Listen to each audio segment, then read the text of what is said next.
আজকে সকালবেলা একটা নতুন জায়গায় ব্রেকফাস্ট করতে গেছিলাম, ভাবলাম তোমাদের সাথে শেয়ার করি। যদিও জায়গাটা আমার জন্যও নতুন আর নতুন ওপেনিং হয়েছে। যদিও আমার বাড়ির কাছাকাছি থেকে যারা দেখছো, মানে ওয়েস্ট বেঙ্গল থেকে যারা দেখছো, তাদের এই নতুন জায়গা দেখেও কোনো লাভ নেই।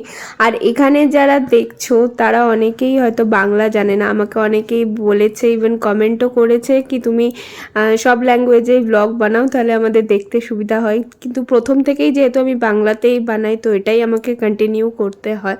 তো এই দোকানটার কথা আমি বলছিলাম। ব্রেকফাস্টের জন্য তো খুবই ভালো, কিন্তু এখানে যারা অফিস যাওয়ার সময় লাঞ্চ প্যাক করে নিয়ে যায় জলদি জলদি, তাদের জন্যও রাইস আইটেমেও রেখেছিল।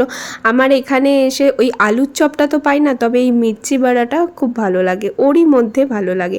আর আমার সবসময়ের প্রিয় ইডলি নিয়েছিলাম, আর রনি নিয়েছিল উপ্পিত বলে একটা ডিশ, সেটা আমরা প্রথম ট্রাই করেছিলাম। আর একটা জিনিস দিয়েছিল যেটা আমরা সুজির হালুয়া বা সুজি বানিয়ে খাই না, ওই রকমই, কিন্তু ফ্লেভারটা একটু আলাদা ছিল। তো ওই উপ্পিতের সাথে নাকি ওই মিষ্টিটা খাওয়া হয়। এই যে এইটা ছিল রনির ডিশ।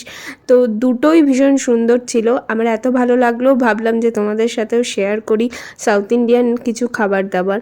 তো রোববার বলেই আমরা বেরিয়েছিলাম। রোববারে আমি আগেও বলেছি আমাদের বাইরের কাজ বেশি থাকে, সেই জন্য ব্রেকফাস্টটা আমরা বাইরেই করি।